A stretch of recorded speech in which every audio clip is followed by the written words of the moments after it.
and it is a movie. So, Anthony, cue the music. Yeah, we're on the moon. Yeah. No royalties here. Yeah. End. Well, very abrupt. Welcome to Let's Do a Podcast. So my voice was going there at the end. So, as we said, Iron Sky is the movie. And wow, oh wow, that is a movie. Yeah, So- boy, was it a movie. Before we get into the movie, obviously, we talk about beer. So, Anthony, tell us about your beer. So I cheated a little bit today. So I've been looking for more summery drinks because I typically come into my element with the autumn and winter beers where they're heavier, they're a little bit darker in flavor. So I've been looking for stuff that's brighter in flavor and something a little bit lighter. So I maybe went a little bit too light today. I ended up going with a cider. Gasp. I know. So actually, not a beer, but a cider. I actually ended up going with Bishop Cider. Again, local, as always, local to the Dallas-Fort Worth area. I went with their apple pineapple flavoring here. They say it's all natural, gluten-free, vegan-friendly, no sugar added, no fruit essences, nothing you can't produce, only things you want. It is the ABV is a number that I will say out loud in a few seconds. It's 5%. The way you can tell it's not truly a beer is they actually have the nutritional information on the back, which you don't see on any other beer can. So That's true. That's great. Yeah, we are definitely cider people on my end of the Skype call. My wife really is a cider person. Of course, we haven't gotten much lately, but our favorite cidery, that's right? Cidery? that sounds right. Is Locust Cider, but they're originally from Washington, but they opened a place here. So, how is that though? What do you think? It's pretty good. It's one of my favorites. I actually first had it from the tap at Twisted Root Burgers, which I miss Twisted Root so much. They've been closed ever since the beginning of the quarantine. Yeah. If you go to their bar there, they typically have the Bishop Cider apple pineapple. It's great. It's great from the tap there, and I highly suggest it. Go get it. It's great flavor. Got some of that apple flavor. You got some of that pineapple flavor. It just combines together. It's just really good, light on the tongue. Sweet. It's sweet without being too sweet. Compliments compliments a burger, to be honest. So Nice. Hey, I recommend it. Check it out. And Nice. I'm just going to go and drink that while Ryan talks about his So, beer. like I said, the last podcast that I have a bunch of Houston beer. So I'm doing another Houston one. Let's see, try to get on the video here. Oh, I dig that. So it is called Nude. Tane. New Tane. Do you get where that's from? Yeah, Tim and Eric, man. That's right. Yeah, I knew what this was from originally. I was like, okay, I'm blanking. It's the pressure. It's the pressure of knowing this. So I mean, I know I said it on the last podcast, but we are trying to do video now. So I'm showing the people on the video what the can looks like. It's pretty legit. So it's from the brewery over at Sigma. Can you read any of that? Probably not. I have a beta sequence I have been working on. Yes.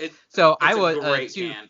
Yeah, to all our listeners out there, if you are not familiar, number one, if you're not familiar with Tim and Eric, check out a few episodes. They're weird, but they're awesome. And if you haven't seen the Nude Tane, the skit, it's Paul Rudd is in it, and it's basically him sitting at a computer and he's looking up different Tane gifs, which is a character he plays, of course, and then he tries to look for a nude Tane, and it basically causes an error in the program. I think he ends up seeing it, and he's like, nah. Anyways, go on YouTube, check it out. It's freaking hilarious. But I hope the beer tastes as good as that skit is hilarious. I have actually not even had a sip yet, but so it's made with Mosaic Ella, so and just a bunch of coating. So it's made with pretty much just 2 hops, it looks like. And I don't see an ABV on here, but I just looked it up and it looks like it's at 8.9%. So I guess I'll go ahead and have a sip, which I just want to also show my glass, which is a Sigma glass. And, having a Sigma beer in a Sigma glass. Yeah, my friend brought it up for me. I got Nice. spoiled.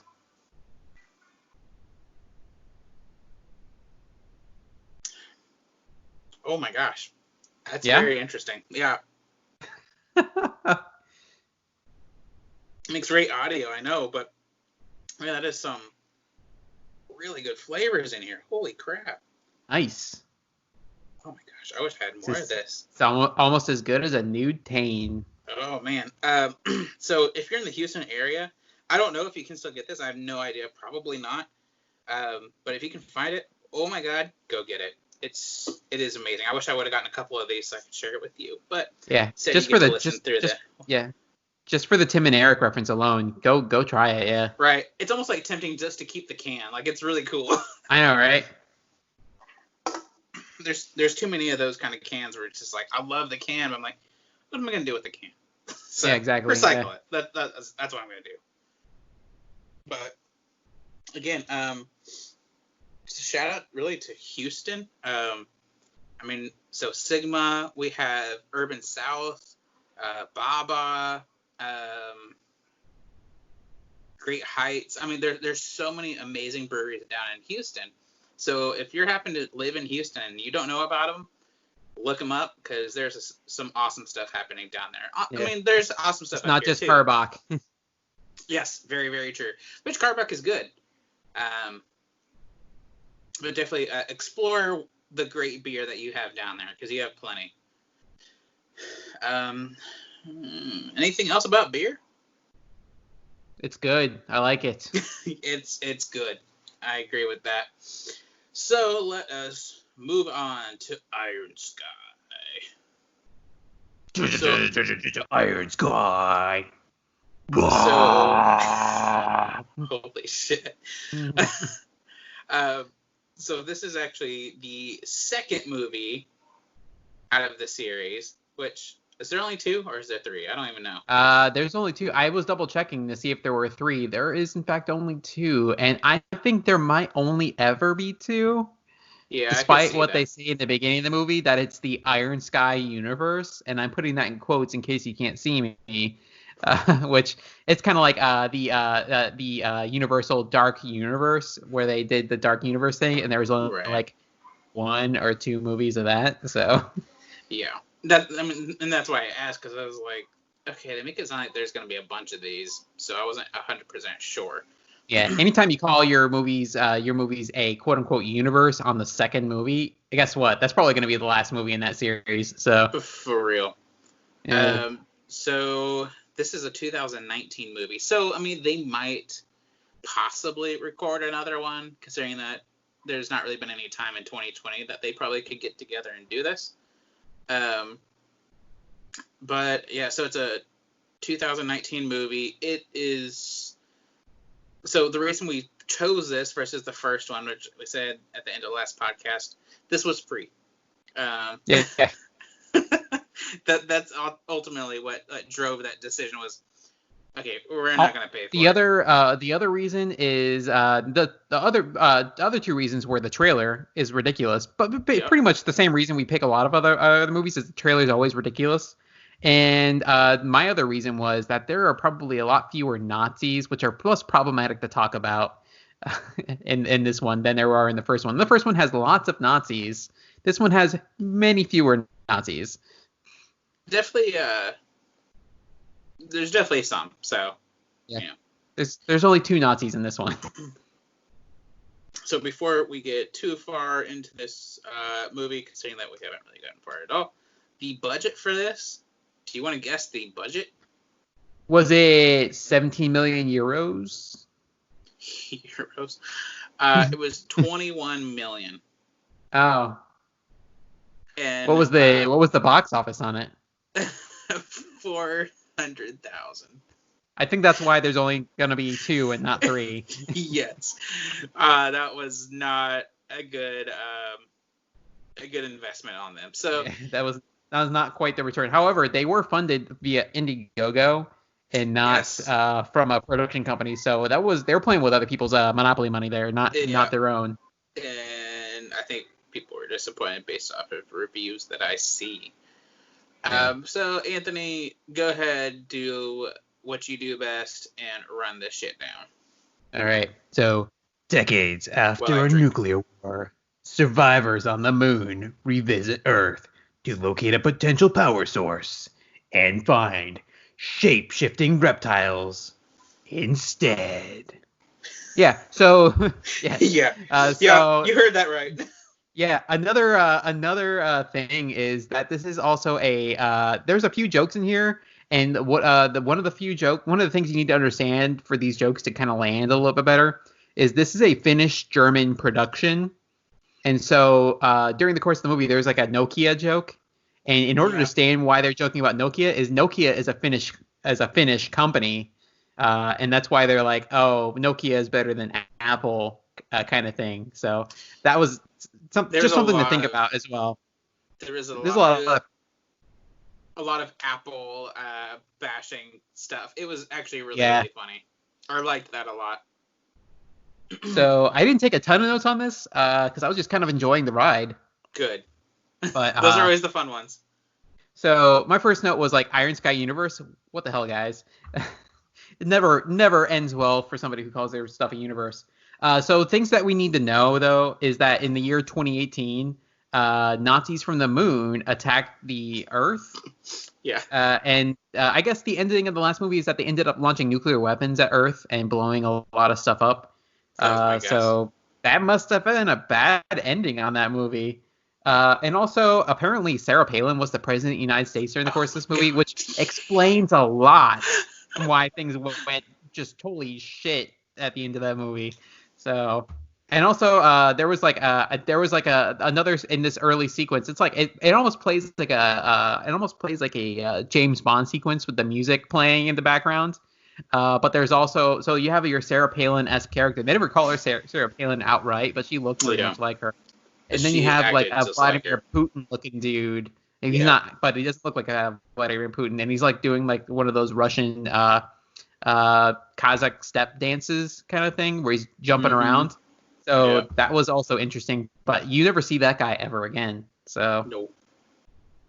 But we end up getting the backstory. Is so what has happened following the end of the first movie is that the remaining humans they fled the Earth on a ship that they were able to cobble together, and they fled to the far side of the moon where they found the old moon Nazi base, apparently from the first movie.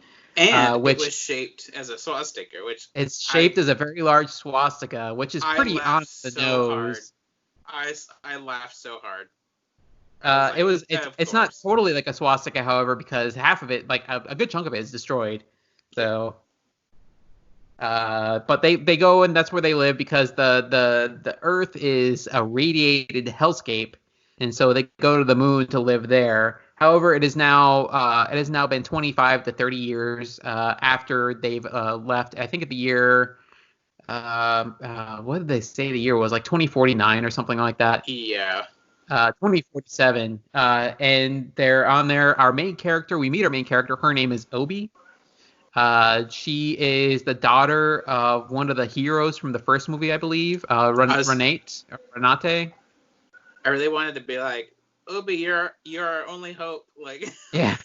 I was immediately thinking like Obi-Wan. Yeah. Yeah. But she's like your one of your classic archetypes for a hero in a movie. She's like the person who just kind of keeps everybody like living, and she's like the grease monkey type character. She's like always in the guts of some machine and fixing stuff up, and she's like the person who can fix the machines, and then she's the person who can fix the world's problems. So she's a fixer. She's a person who fixes things. But we meet her. We kind of get the idea of who she is. We then see very quickly that there is a ship approaching the moon base and they find out it's coming from Earth. It's an old one of the old flying saucers from the first movie. It's flying to the moon base, and they're like trying to see if they need to shoot it down or anything. It's come from Earth. They don't know who's on it, what's on it. And they're just like, we can't have anything come from Earth because we have no clue what it is. We don't have any food. They're running low on supplies. The whole ecosystem's about to fail. Anyways, it's all bad. So they end up crash landing in the hangar, and out come a bunch of like refugees. They apparently launched from Russia, and we meet one of our other main characters, Sasha, who is he's the crazy Russian dude who put together this spaceship and took a bunch of refugees from Russia and flew it to this moon base accidentally because they had no clue where the ship was going. The ship just had it programmed in the computer, and it just flew to the far side of the moon. Which I gotta say that everybody in this movie is so stereotyped. Like every Russian, every Nazi, every American, everybody plays that classic role so hard. It's almost like it hurts.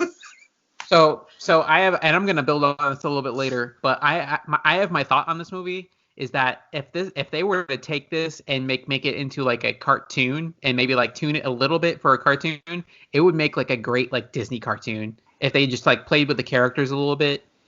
This would be very much in the line of like what was that Treasure Planet movie? They could totally make it something like that, and it would have totally worked. Oh man! And it would have made so much money. Disney, I know you're listening. Get this. Yeah, we know Disney listens to this podcast. Everybody knows Disney listens to this podcast. Well, they listen to everything, though. They're Disney. That's right. Their ears are burning right now. Yes. But and we'll talk about this a little bit more. But yeah, I feel like if this were like this, because you have to do for cartoons, you have to do very broad strokes for some characters sometimes, particularly if it's a children's cartoon. And I feel like this would translate very well into that. Into like a cartoon type thing because of the way they built some of these characters. So we following the people landing these refugees landing in the moon base, we then meet the Jobsists, where you're like, ooh, what is a Jobsist? Well, they're the main religion on the moon base, and they worship Steve Jobs. And they're basically the main religion, but they're like a cult run by this man named Donald, who is played by none other than Tom Green. It's like, how long did it take you to realize it was Tom Green? It took me like a few minutes. Till right now. Really? You didn't see it? You thought it was Tom Green? No, didn't grasp it. Not at all. I know. Yeah, that was totally familiar. Tom Green. Yeah, he looks really familiar, but I was like, it's probably nobody. So he's going through we see a little bit one of their services, and it's like straight up like lifted from like the language of like an Apple ad. But they end up finding that one of the people like jailbroke their phones, and they all have these iPhones. And they find out he jailbroke his phone, and then he gets excommunicated. And they end up activating this app on his phone. It's iExcommunicate, and they blow his phone up and they kill him in the church with a bunch of other people around him. And he ends up creating this huge crater in the middle of the church. And everybody was fine. Yeah, it's cool. But they go in there. Apparently, there's also a moonquake happening around the same time. All the people, they went into the service during the moonquake, and they wouldn't let anybody in. And apparently, all these people have like a lot of supplies. So we then get Obi. She goes in there. She's pissed off at them. Their little glass door is closed, and she grabs basically a sledgehammer, spins around, and chucks it in the glass, breaking the glass. And there's like a slow-mo glass falling as she walks through it. Did you get the reference on that? It's like the old 1984 Apple Think Different commercial where they basically throw the hammer at the TVs. I was like, Yep. oh, they're just going for blatant rip-off at this point Oh, yeah. of these references. That's actually going to be one of my random facts about this movie, was that they did the exact same thing. Yeah. I was like, I saw that. I was like, immediately made me think of that commercial. So we get that. She finds her mom there, Renate. She's in there. She's coughing. Apparently she's got like pneumonia or something. She's consumption. She's bleeding as she coughs. So it's not looking too good for her mom. While we were going back to the ship, the refugee ship, we saw that there was some hooded figure on the ship. They poked his head out and then he snuck back in after he saw all these people waiting out there. Obi goes back to the ship. She was talking shop with the guy, Sasha previously, asking him how he built the ship up to get it to fly all the way to the moon. And she's going in and sneaking around in the engine to figure out how he got everything to work properly. While she's doing that, she sees somebody leave the ship, this hooded figure, and she follows him. As she's following him, he sneaks into the sauerkraut, a room behind a sauerkraut vending machine, which I didn't know that was a thing. Oh, I'm sold. Yeah. Yummy. Sauerkraut. So sneaks in there, follows the dude, and it turns out to be Moon Nazi. It turns out to be the guy who used to be in charge of the Moon Nazis. They call him the Führer.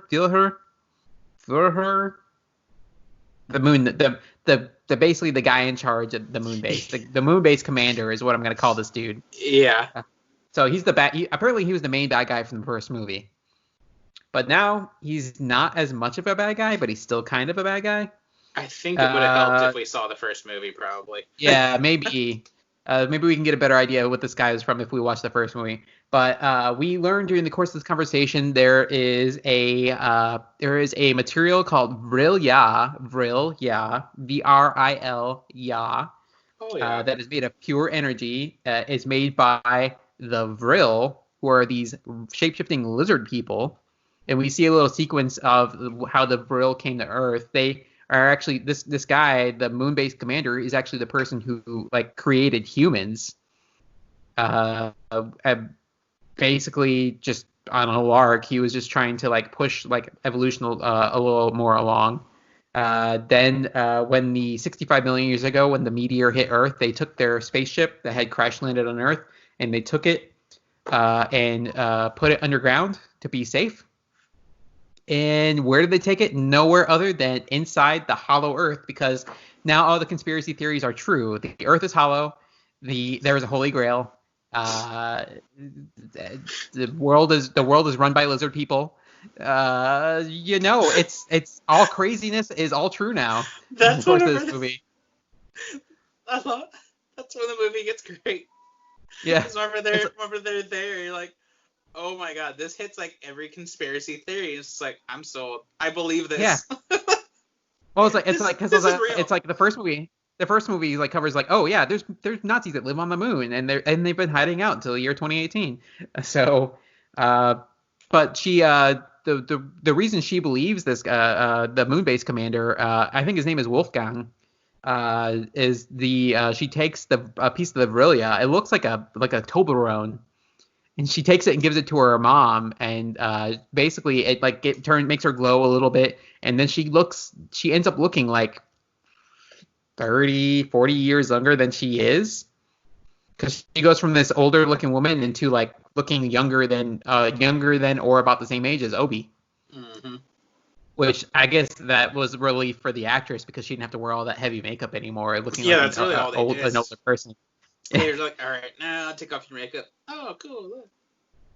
So a few other characters that we've met a little bit. That turn out to be important people are we've met Malcolm prior to this. He's a soldier that her mom, that Obi's mom wants her to like. Obi hasn't like taken like a boyfriend or anything like that, and she's like, oh, Malcolm, he's a really nice guy. You should have babies with that guy. He's a soldier working for the moon base. He's a really good-natured guy, because you think a guy who's wearing a stormtrooper outfit with like the Nazi helmet and the mask and all that stuff. You would think he's naturally just gonna be a bad guy, but he's like salt of He's the earth, awesome. like cool dude. Yeah, he's so great. They're during the course of this, they're like, oh, we need to get the ship. We need to go get this Holy Grail that's got all this Vilya energy, and there are no bones about it. They just got to go do stuff in this movie, and I like it. They just cut to the chase. They grab the people. Yeah, it's Sasha, Obi, Donald ends up finding out during the course of this that the lizard people and the Holy Grail and all this other stuff and what he's going to do. And he's like, hey, I want to come too. Otherwise, I'm going to go tell everybody. So she's like, fine, you can come along. And because she correctly assumes that if he comes with me, I can get rid of him while he's down there because she hates this guy.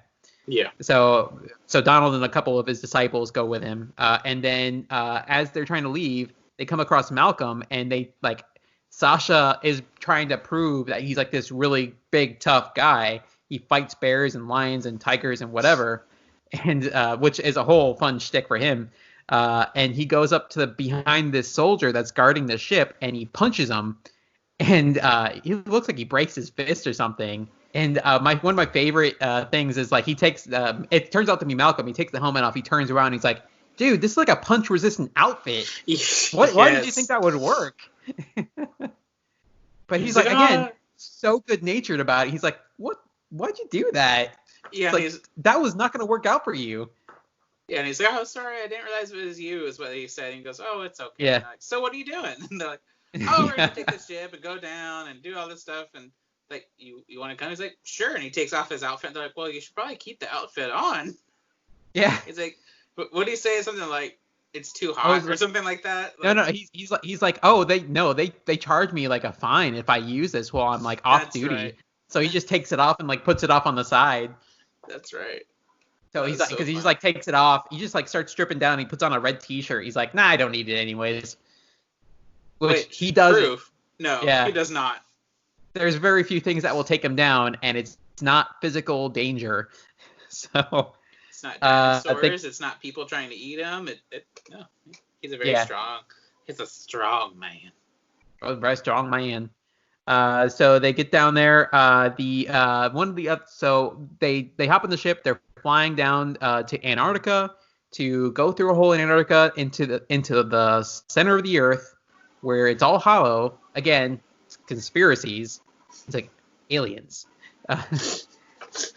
They fall into this hole into the center of the Earth.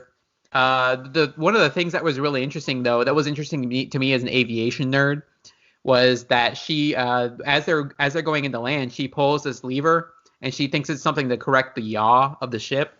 And he's like, no, it's for the pitch, and it makes them pitch down and crash. And to me, it's an aviation joke because the way Russians design aircraft versus how everybody else does, Russians design their aircraft so backwards compared to everybody else that is like a totally realistic thing that could happen if you go from flying a normal aircraft to a Russian aircraft. They just design everything backwards the way they do it. I don't know how they fly their freaking aircraft. Interesting. So that was funny to me. That was like that is a totally realistic thing that could happen. But anyways, we get down there. They get to the inside of the Hollow Earth. It's totally real. There's a little sun inside of there that is being powered apparently by the Vilya. There's dinosaurs and animals and all this other stuff. They start tromping through the jungle, and we hear like lions snarling in the distance. Mm-hmm. And Malcolm just kind of charges off into the distance to see what it is. And we just hear snarling, and we hear they're having this conversation, and we hear Malcolm yelling in the distance. And he's like, yeah, and they're like just talking. Yeah, they're hanging out while we're assuming either dying or fighting something off. But we never see it. No, we don't see it at all. And then he just comes back. He just comes back, and he's like, oh yeah, I just fought like a couple of lions over there. And he describes the fight like in detail. Yeah, he has like a tooth or something like that in his hand. Like, oh, okay. He's like, I hope we don't have to go in that direction because there's like 10 more coming our way. That's right. We better go. Yeah. Well, it turns out, and this is one of the other things I thought was really interesting in the movie is that the heroine, she's totally fallible. She's not like this infallible hero character. Turns out she was taking them in the wrong direction. Sasha is like, hey, you're doing it backwards because we're inside the Earth, so everything's reversed. And so they end up going back the other way to go to the city of Agartha, which we get there pretty quickly. Yeah, and honestly, there's a lot that happens that I feel is almost unnecessary down here too. It's just like they're showing off what they can do. Like they showed off, hey, look how much money we raised, so we put it really into the graphics of this place. Oh, they did. One of the things I did, and then this goes into something we talked about earlier, is when they get in there, they're like, did anybody bring a compass? And there's like, no compass. Well, they're going through all the stuff they brought, and Donald's over there. He's like, oh, I don't have any cell service, so my compass doesn't work on my iPhone. And Sasha's in there. He's got his old style Nokia, like 3310 phone, which I had one of those like back when I was in high school. Did you ever have one of those? Yeah. Hell yeah. Those things you could like throw them at a wall and the wall would like collapse. I remember I had one because my parents were like, hey, once it breaks, we'll get you a new phone. I was like, oh, hell yeah. It never broke. It will never break. It was still have that phone to this day, waiting for my parents to buy me a new phone. That's right. I hope there's a little Nokia. Like. Yeah. The only reason I don't have mine anymore is because I lost it at a beach. So sad story. Because I had a good high score on the Snake game on there. It's like I love that Snake game. Hey, you can get Snake for the iPhone, just so you know. It's not the same. It's not the same. But they do the whole Nokia joke. The Nokia's got like a compass on it, doesn't need Wi-Fi. They're like, great, we know where we're going, and that leads to us getting to Agartha. Now we get to Agartha, and they almost immediately get captured. Why do they get captured? Well, we learned that the Vril, they weren't just. It wasn't just this Moon Führer bad guy, Moon Commander guy. It was also like the Pope. It was like Osama bin Laden, Margaret Thatcher. It was Caligula, like from the Roman Empire. Yeah. It was like all like every world leader was like a lizard person like throughout history, and they were just all swapping around. So that was fun. And of course the Sarah Palin president character, she was was a reptile. Which I just want to say, I could see all that part being true. Just like, maybe. As far fetched as this is, it's at the same time like, okay, I could see that. Yeah. And then we get to the one who's in charge of it all. We get to the is it like a reptile, like a real reptile Hitler? Yeah, pretty much. It's like he's like the main bad guy. So that's we meet our main villain, and we then see that because she's insulting the guy that's in charge, he basically orders all the other folks to attack her. So they all attack her and eat her. So the Sarah Palin President of the United States character is done. She's dead. Yay. Yeah. So we then get to we go to our heroes. They Donald and his followers, they are sneaking around, but then they blow the cover back to where I was talking about before, because they see a real version of Steve Jobs, which he's their Lord and Savior for the Jobsists. They pop out and they're like, "Hey, Steve Jobs, we worship you. We follow your leadership, yada yada yada." Well, it turns out he's also like a reptile person, and he captures him. And then Malcolm gets captured, and so they all get captured. How does Malcolm get captured again? I forget how he gets captured. I don't know. He's like I think he's like fighting off like some of the other. That's right. He fights off the Velociraptors. Oh yeah. They stick those Velociraptors on him. Yeah. And that's he's right. like, I thought he was doing pretty good against the Velociraptors, but then like they get him, and I was like, oh, Malcolm's dead. So Yeah. they bite the crap out of him. Oh yeah. But then they show him dragging him off, so it was like, okay, so he's not dead. I thought he was totally dead. It's pulling a chip on us. Yeah. So we then see so the only two that are left able to complete the mission are Obi and Sasha. They end up knocking out two of the soldiers, the Vril soldiers, and steal their uniforms. One of the things I didn't mention is that that Wolfgang he gave Obi like a finger. He cut off like a finger, and then he took the Vril to show that how it worked. So he gave her the finger, and she's like, "Gross! Why would I need that?" Well, it comes into use. They get to the Temple of the Holy Grail, and they use the finger to open the door and get in there, right as the Vril soldiers are about to capture them. So they go in there. As long as you have a dinosaur finger, you can get in anywhere. So. Well, Wolfgang apparently was like the number 2 for a long time. So hey. That's true. But at the same he's time, the vice president of the Vril. I mean, obviously he left, so I'll be like, okay, let's deny his access to our Holy Grail room. Yeah. Well, I mean, their cybersecurity is probably not all that on point. So, while that's going on, while they're going to sneak to get the Holy Grail, we also go and see the captured folks. Basically, what happens? Donald and his followers get eaten by Steve Jobs. So that's done. Donald tries to sell them out. He's all about the quid pro quo. He's like, I will tell you where all the people are coming from. He tells them that they're all living on the moon, and he's like, and the reptile Vril Hitler guy is like, oh, cool, okay. Now I know where my brother is. Now I know where all these folks are, and we're just gonna go kill them. Great, thanks for telling me that. And he's like, now that you told me that, I'm gonna kill you. So he does.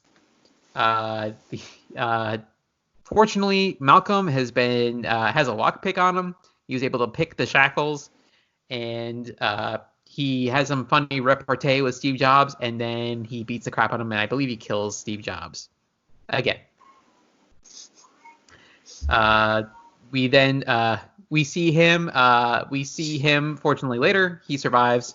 As Obi and Sasha are fleeing the Temple of the Holy Grail with the Holy Grail. Since they moved it, the big sun that was being powered has now fallen into the city and is basically rolling like the big rock in Indiana Jones. Indiana Jones, yeah.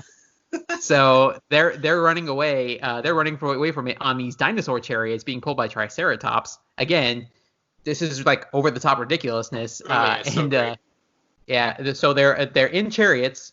Obi's in one, Sasha's in the other. Malcolm runs up to join Sasha in his, and they're being chased on chariots by Margaret Thatcher, by the Pope, and by Osama bin Laden. Again, you can't make this stuff up. It's freaking nuts. All the Vril get killed by the giant rolling sun thing as it crushes them and melts them apparently. And our 3 heroes escape, and they're the only ones that are left. So they hop on the ship. They fly back to the moon. Really no problems. They get to the moon, and they are planning to they're planning to basically take the Holy Grail and put it onto the ship that she's been working on, so they can leave and go somewhere else. In doing so, we see another ship comes to the moon base. It's the reptile Hitler, Vril Hitler guy, and he's riding a Tyrannosaurus Rex. I think this was the scene in the trailer that kind of sold me that we needed to watch this movie, because we see like a Hitler riding a Tyrannosaurus Rex. And I was like, 100%. What the hell is this? So he starts kind of wreaking havoc. That everybody kind of, I thought there were so many more people, but you see them on the ship, and there's not that many people that were living on this moon base. Yeah, they acted like there was a shit ton of people.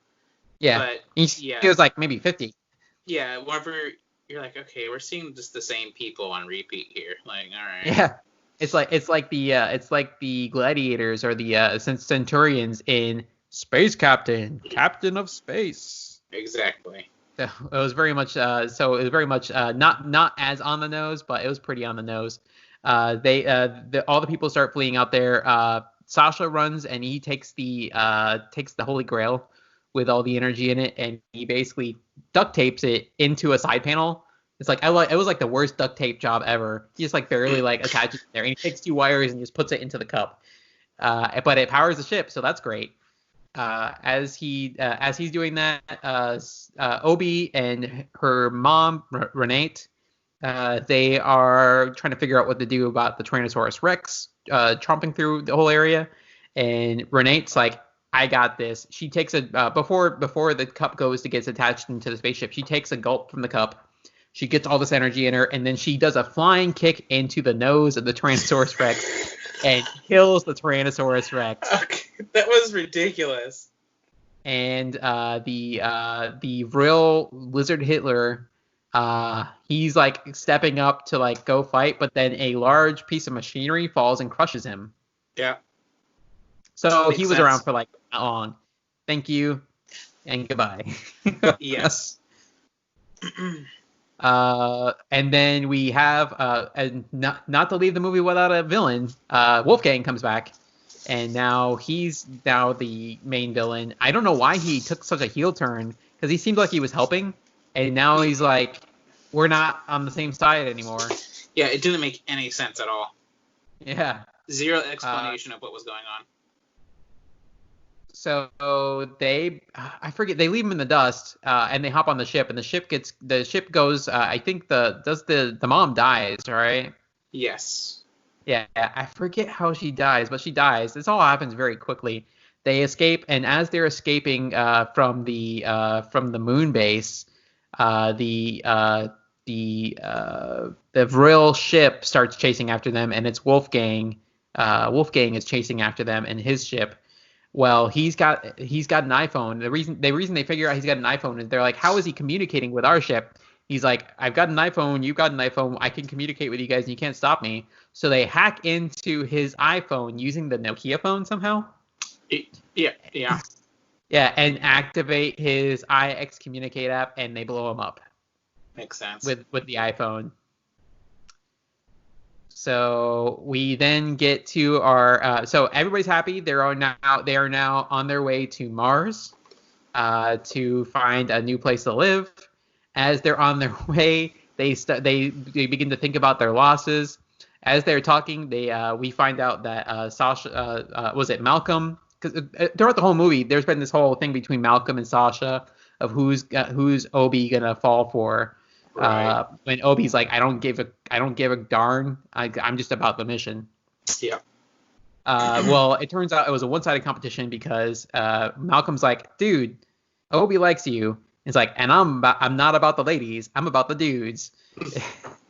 which was kind of a funny turn, in which Malcolm never shows any interest in Obi, but it's always kind of assumed that he likes her. But he likes her only as a friend, and he's apparently he's about like the biker dude that was randomly standing there. So, yeah, that was so confusing. Like, oh, okay, which is fine. It's just like, the whole time you thought it was a competition. Yeah, it was never hinted, but it was a funny reveal. Yeah. But then like immediately a second later, apparently he has an allergic reaction to the lobster or crab and wheat and something else in the whatever gruel they're eating. Yes. And we get this very solemn funeral scene, mourning the loss of Obi's mom and Malcolm. And I'm like, holy crap, did they kill Malcolm like after the end of this movie? Yes. And as they shoot out the empty casket of the mother, and they're preparing to shoot out the casket, Malcolm's casket, and then you hear doom, doom, doom, and boom, and Malcolm punches his way out of the casket, and he's like, oh yeah, my mom's buried me like 20 times. I go into this catatonic state. It's like whenever I get like that allergic reaction, it just looks like I'm dead, but I'm totally fine. Oh my god, it's so funny. He's alive. And then we get a reveal. They're headed to Mars. And then we fast forward out to Mars during the credits. And then we see on the far side of Mars It's the communists. They live on the far side of Mars. Dun dun dun. And that's like the clue for Iron Sky 3 if there ever is one. So Iron Sky 3, it's 100 years in the future, and it's them versus the communists. According to the red carpet premiere of this movie, apparently there was one, there was a hint of the movie title Iron Sky: The Endgame. So there might be a third movie. Interesting. Called Endgame. Are they gonna probably have some like MCU like references in there? So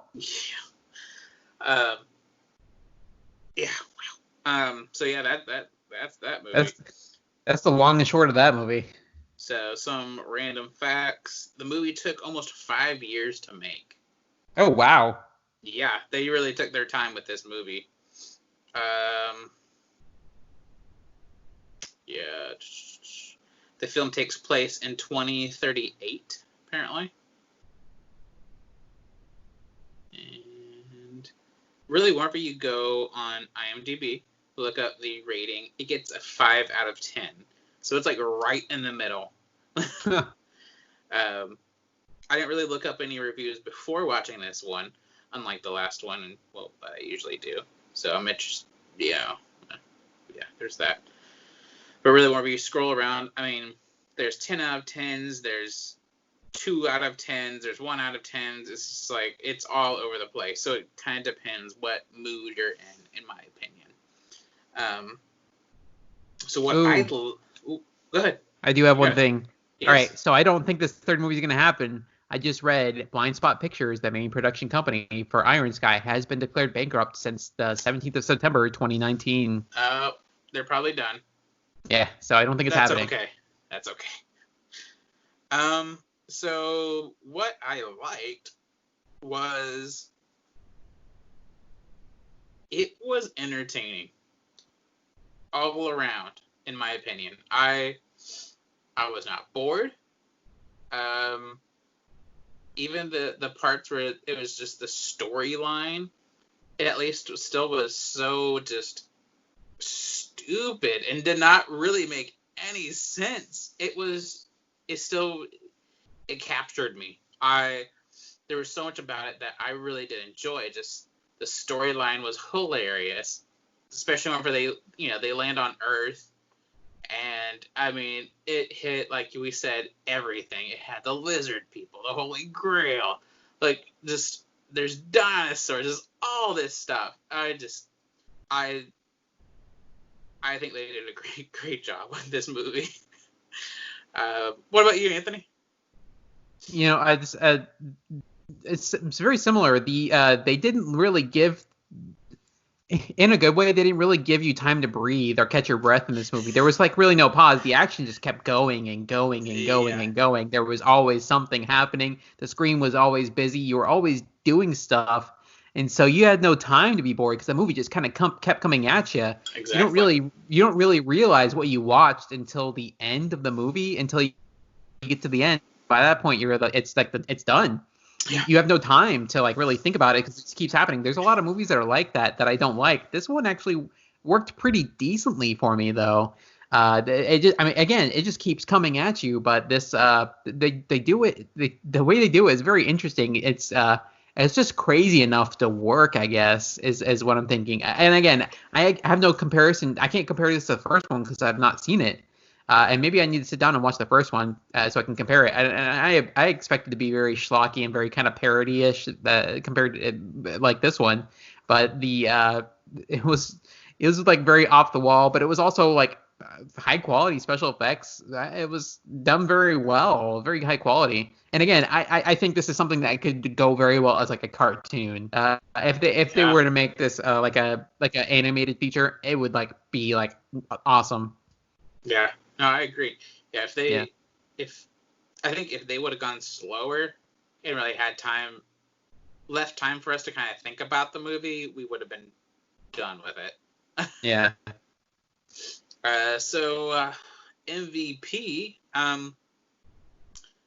Go ahead. Do you know your MVP, Anthony? Yeah. All right, go ahead. My MVP is Malcolm. He was my favorite character in this whole thing. He he was probably the funniest character to me. I didn't when I saw him in the first scene, I was like, I don't know if I'm gonna like this guy. But then the second time you see him where where he gets punched and he's like very good natured about it. And then every time you run into him, he's just like you know, he may not be the sharpest crayon in the box, but he's gonna be really cool about stuff. So Yeah. I'd like love he's out of all the characters in the movie, he's the one I'd probably most like to get a beer with. He seems like the coolest guy. So he was my MVP of the movie. He was like the muscle that kept everything on track. And he was willing to sacrifice himself for his friends too, which I thought was really cool.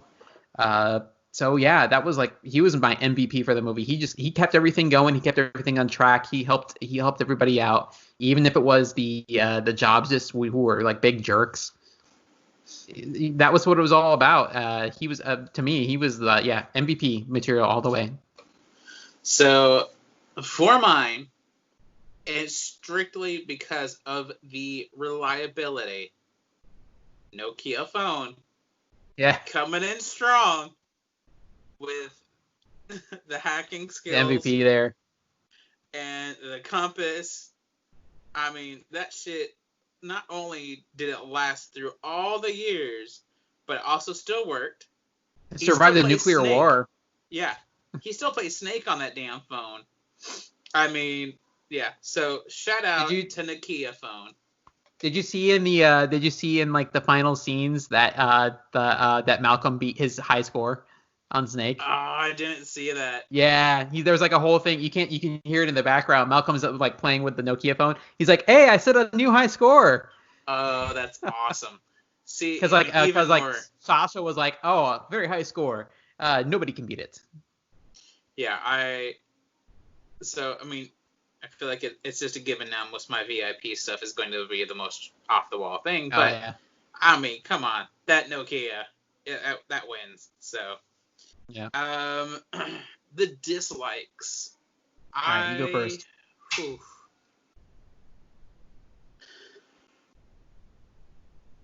Man, that's actually a hard one for me. Which I feel like it's switched now. Last movie, it took me a while to figure out a good thing to say about it. It might be because we didn't watch the first one, but there's things about the story also, even though I said I like the story, but there still were things about the story that was kind of, we had to guess what happened in the first episode, or the first movie. Mainly whenever it first started. There's a lot of beginning things where you're like, okay, I guess if I were to watch the first one, I'd probably understand what's going on more right now, in this moment. So, I guess just in that sense, that's probably what I disliked. I wish I could have seen the first one to see if it would fill in the gaps of these random little stories that were talked about, kind of these details where it's just okay, does that not matter, or was that already talked about in the first movie that we just didn't see? So kind of just having to fill in the gaps, I guess, kind of bothered me a little bit. But what about you? So I gotta say, and I gotta say that, and again, I'm just looking at this movie outside of the whole Iron Sky universe, or outside of the first movie, because I know the first movie is done in a certain way, and that they probably used these characters a certain way for a certain reason. And I'll need to go watch that first movie to get really an idea why, so I can maybe understand a little bit better. But I really do feel like, as villains, I do feel like Nazis get used way too often. If you want to find an evil archetype, you go to the Nazis. And I understand why you do that, because you have Nazi, and then everybody knows Nazi equals evil. And I get that. Yeah. It's a very good, very easy to understand. These guys are the bad guys. But I feel like they get used way too often. And I feel like you could expend the energy to further develop your villains to be more than just kind of cardboard cutout of just some evil archetype. You see it in other movies. I mean, you see it in other movies that do very well. I mean, a good villain makes an awesome movie. You look at movies. You look at Star Wars. You look at the Avengers with Loki. and his character, how he's developed over the course of like several movies. A good villain will make a great movie, even if your hero is like not great. It's all about the opposition of the villain versus the hero. And so I really feel that they by using like Lizard Hitler, I feel like it was comical, but it was kind of lazy. So that was like my main dislike. It's just it wasn't there for me. Yeah. So I get that. It was it was. I wouldn't say it was bad. It was just lazy to me. That was my main complaint on that. Yeah, I could see that. So, better than Hardcore Henry? Yeah, absolutely.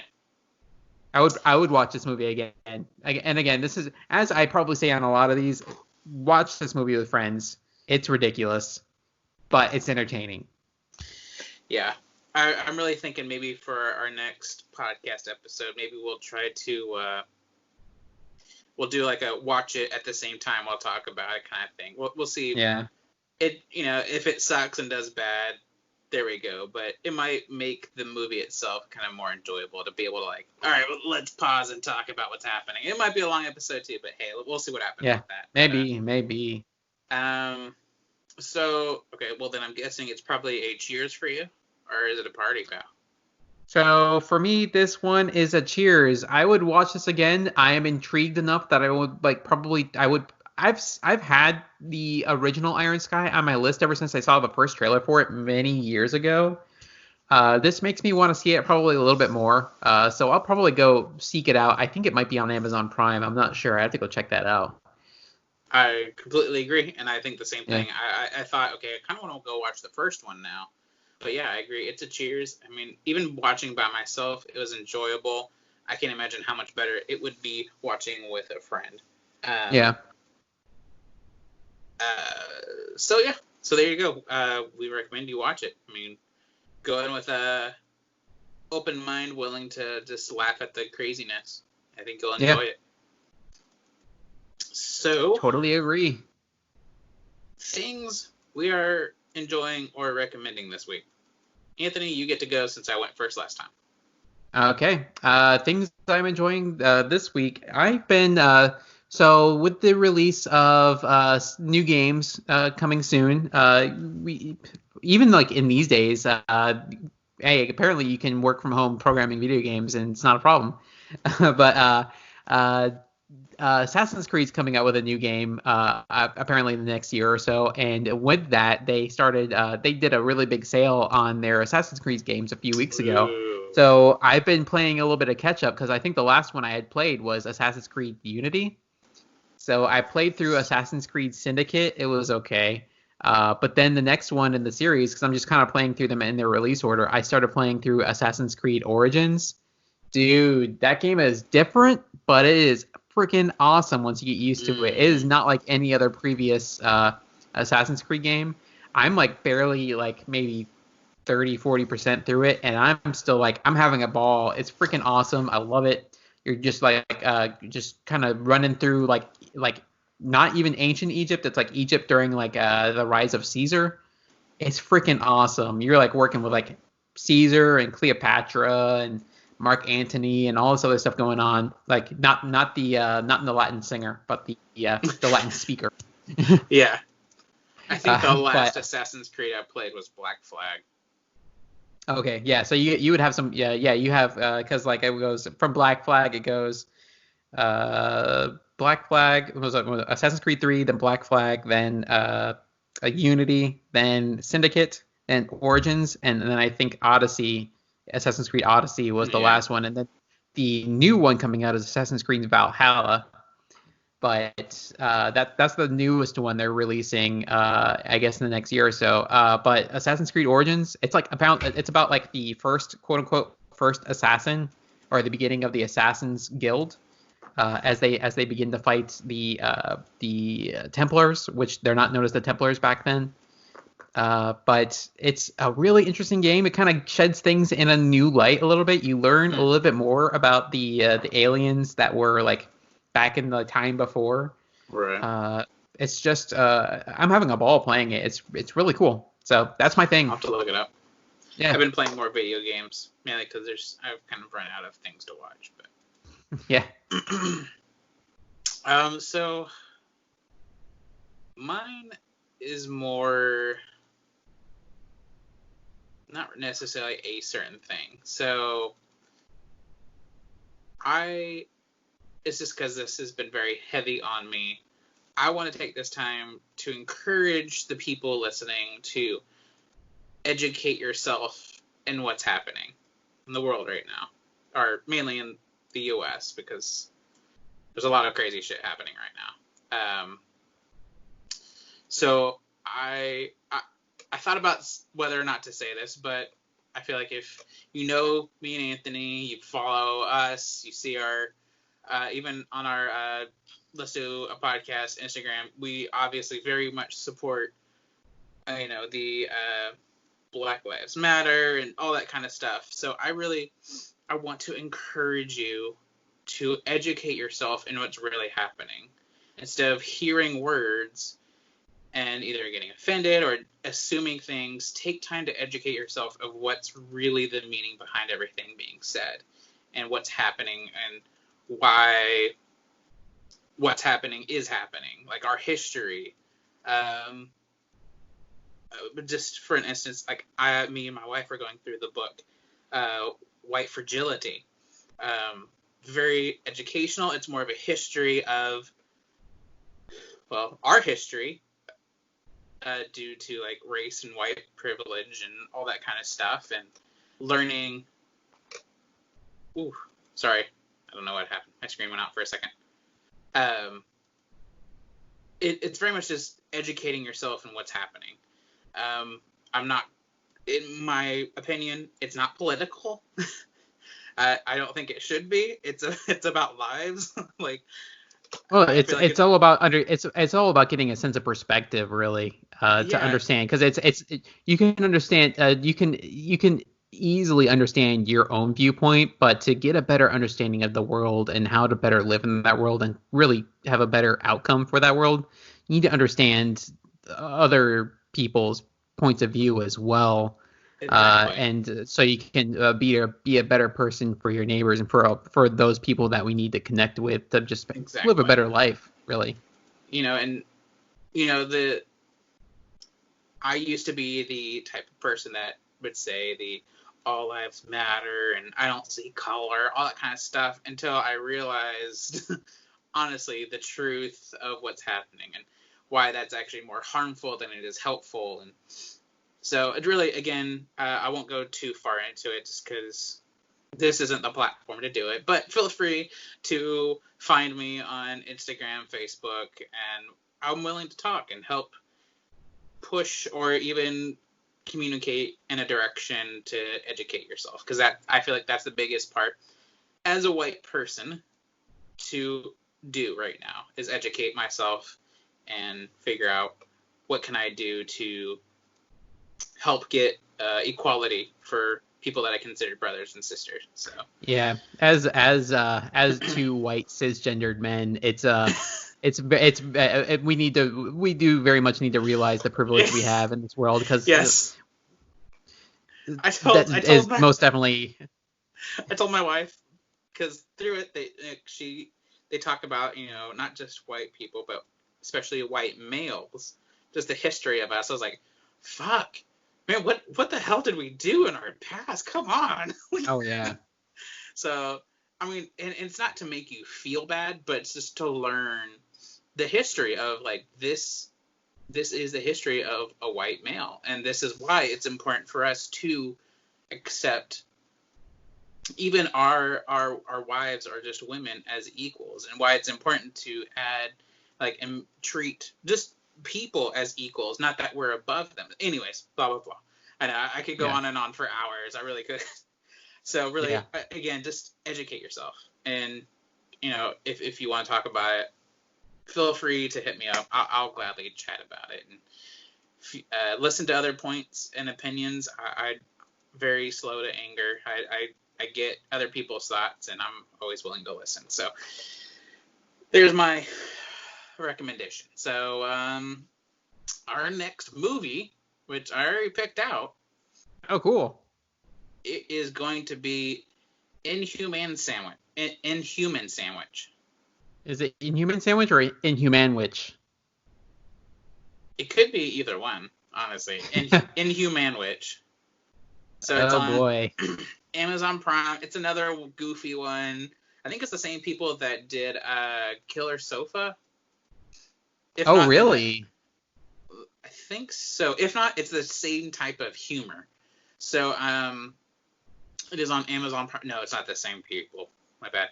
But it's the same type of humor.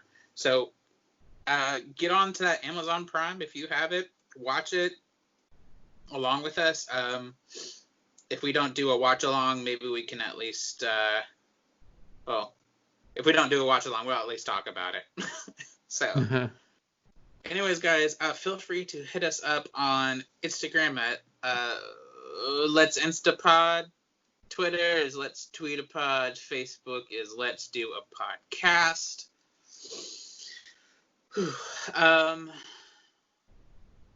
Please rate, subscribe to our YouTube channel. This is going to be our second video on our YouTube channel.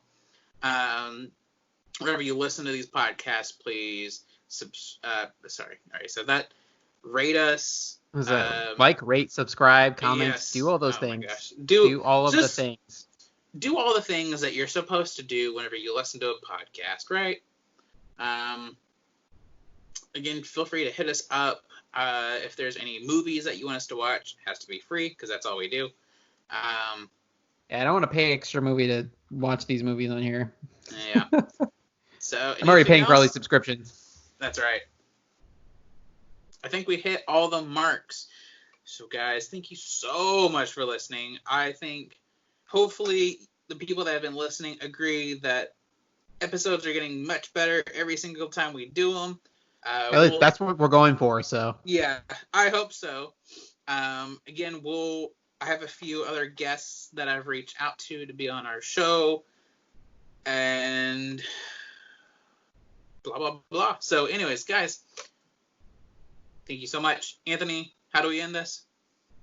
You are Ryan. I am Anthony. Let's end the podcast. Bye. Peace.